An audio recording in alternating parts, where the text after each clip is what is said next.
Hello and welcome back to Math and Tea, the show where we talk math and drink tea. I'm your host, Professor Joseph Vandehei. Sorry it's been so long since we last had an episode recorded. I've been traveling a lot this month and haven't really had the time to sit down and, do this. Now, in this episode, I'd like to continue on talking about Professor Andrew Hacker and his critiques of math education policy.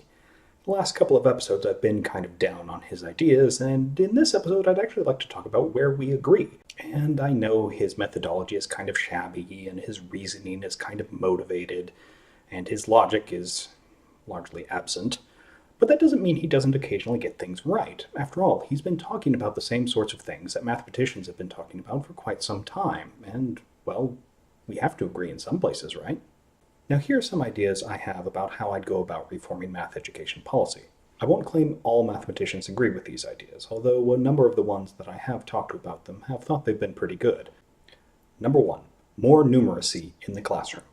That's right, one of Hacker's biggest ideas of how he'd change up math education policy is to add in more numeracy, and I for one am in complete and total agreement. Now first off, we have to define what numeracy actually is.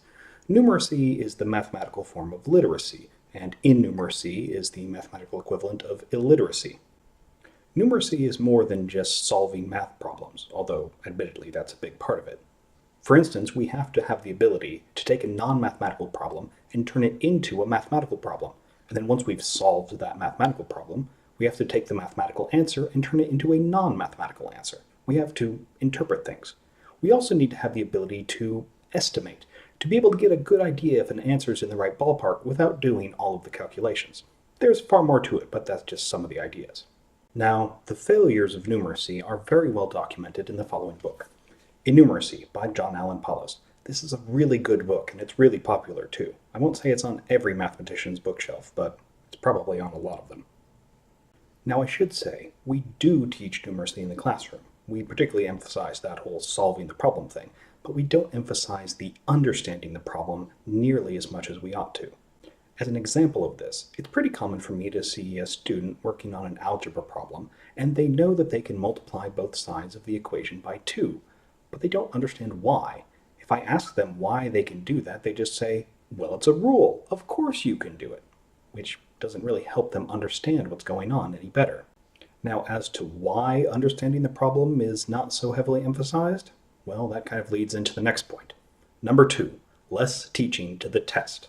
There are few phrases in the English language that are more likely to boil the blood of your typical K-12 math teacher than teaching to the test. Teaching to the test was an especially egregious problem during the era of No Child Left Behind, and even though we've moved a bit past that, it still remains a large concern to this day. And here I'll largely break with Hacker. I don't have a problem with tests. I don't even have a problem with the multiple choice, fill in the bubble with a number 2 pencil yearly standardized tests. What I have a problem with is the way those tests get politicized. Any test, any assessment or what have you, is supposed to be a way to tell students or parents or educators where they're, falling down and helping them to understand what they need to improve. But these days, those tests get used as a bludgeon to punish anyone who doesn't meet their standards. As a result, teachers are encouraged to get the best score possible, or else. And that means there's no room to teach anything besides what's on the test itself.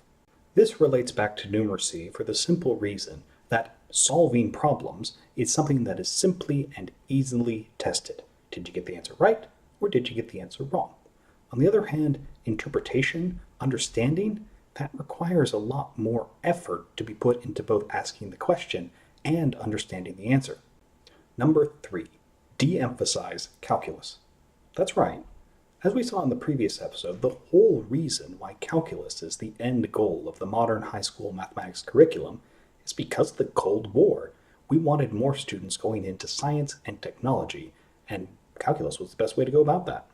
And to be frank, there's some issues with having calculus in the high school curriculum, not the least of which is that calculus is a surprisingly specialized area of mathematics. It's very useful to people in some fields and then not useful at all to people in other fields. If I wanted to teach a student something that would be very broadly useful in their lives, I'd go with statistics, probability, maybe even some basic combinatorics in there too, since they're all good friends.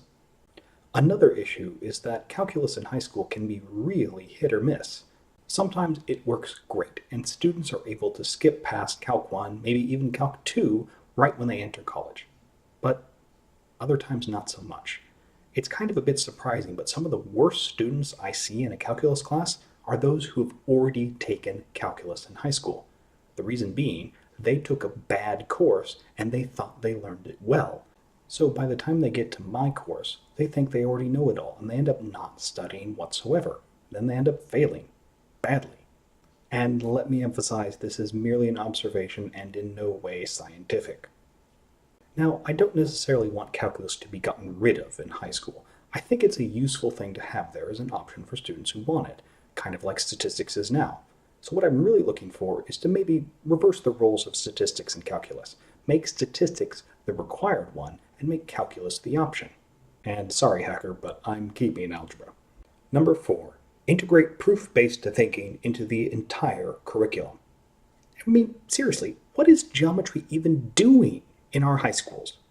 I don't get it. It's not that I dislike geometry. I don't. But it's so disconnected from every other part of the mathematics curriculum.